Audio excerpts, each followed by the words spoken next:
یاد رکھو جب اللہ کی مدد آنے والی ہوتی ہے تو یہ دو نشانیاں بھی اچانک ظاہر ہونے لگتی ہیں۔ یقیناً تمہارا یہ تھکا ہوا دل اللہ کی مدد کا منتظر ہوگا کہ کوئی ایسا اشارہ تمہیں ظاہر ہو جو تمہارے اس دل کو مطمئن کر دے کہ تمہاری زندگی کے راستے بھی ہموار ہونے والے ہیں۔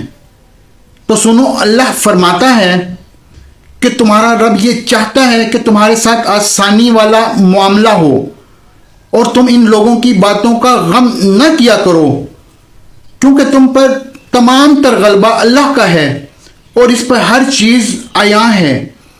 جو کچھ گزر چکا ہے، جو کچھ موجودہ چل رہا ہے اور جو کچھ آنے والا ہے، وہ سب اس پر روشن ہے۔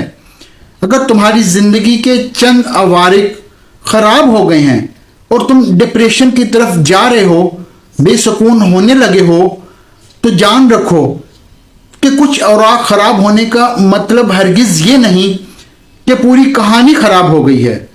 اللہ فرماتا ہے کہ تمہارے حال پر نہیں چھوڑ دیا گیا، اور مومن کا اعتماد اسباب دنیا پر نہیں بلکہ اللہ پر ہونا چاہیے۔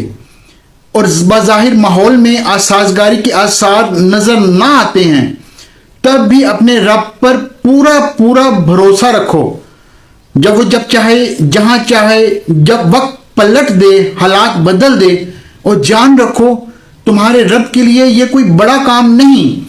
حضرت موسیٰ علیہ السلام کا وہ واقعہ یاد کرو کہ سامنے سمندر آ گیا، قوم دیکھتی ہے کہ فرعون اپنے لشکر کے سمیت آ گیا اور پوری قوم خوف زدہ ہے، لیکن اس وقت حضرت موسیٰ علیہ السلام کا یہ جواب آیا کہ نہیں، میرے ساتھ میرا رب ہے، وہ راستہ دے گا، وہی مدد بھیجے گا، اور بھیجی بھی گئی مدد۔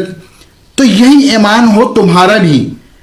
اللہ فرماتا ہے جہاں کہیں بھی تم ہوتے ہو اللہ تمہارے ساتھ ہوتا ہے، اور جس کا یقین قائم ہو جائے نا، اس کا زمین و آسمان کا فرق ختم ہو جاتا ہے۔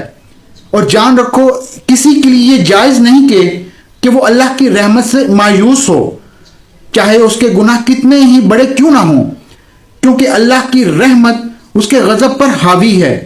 نبی کریم صلی اللہ علیہ وسلم نے فرمایا کہ تم میں سے ہر ایک ساری حاجتیں، ضرورتیں اپنے رب سے مانگیں، یہاں تک کہ جوتے کا اگر تسمہ بھی ٹوٹ جائے تو اسے بھی اپنے اللہ سے مانگو، کیونکہ تمام تر اختیارات اور بھلائیاں اس رب کے ہاتھ میں ہیں جس کی نگاہ ازل سے ابد تک تمام زمانوں پر حاوی ہے۔ پر مسئلہ تب آتا ہے جب تم لوگوں سے توقع کرتے ہو ان کی توجہ اور احساس کی۔ یاد رکھو لہروں کے ساتھ لاشیں بہا کرتی ہیں، تیراک نہیں، میرا رب فرماتا ہے۔ اور جن لوگوں نے اللہ کو چھوڑ کر دوسرے لوگوں کو اپنا مددگار بنا رکھا ہے اور ان سے امیدیں جوڑ رکھی ہیں، اس کی مثال اس مکڑی کی سی ہے، وہ ابھی اپنا گھر بناتی ہے مگر سب سے کمزور گھر اس مکڑی کا ہوتا ہے۔ کاش تم جانتے کہ اللہ کی مشیت ساری مشیتوں پر غالب ہے، اور اس رب نے جو چیزیں تمہارے لیے بنائی ہیں وہ خود تمہیں تلاش کر رہی ہیں۔ یقین رکھنا وہ تمہیں مل کر رہیں گی، لیکن اصل میں تم اپنی زندگی کے سکون کے لیے ہر وہ چیز تلاش کر کے خریدی جس کا تمہیں ملنے کی ضروری سمجھا، لیکن نہ تلاش کیا۔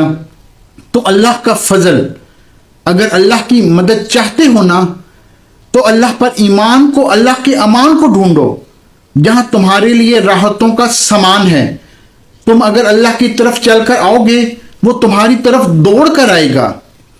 اگر تم اللہ کو یاد کرو گے تو وہ تمہیں یاد کرے گا، لیکن اگر تم اللہ سے بے پرواہ ہو کر کسی اور کی مدد کی امید لگائے بیٹھے ہو تو اپنا ہی نقصان کر بیٹھے ہو، کیونکہ اللہ فرماتا ہے کہ دنیاوی آسرے تمہارے کسی کام نہ آئیں گے، تمہارا رب ہی سب مسبب الاسباب ہے، وہ اسباب پیدا نہیں، اسباب اس کے محتاج ہیں۔ اگر یقین اللہ پر ہے، اگر نہیں ہے تو تمہارا یقین اسباب پر ہے۔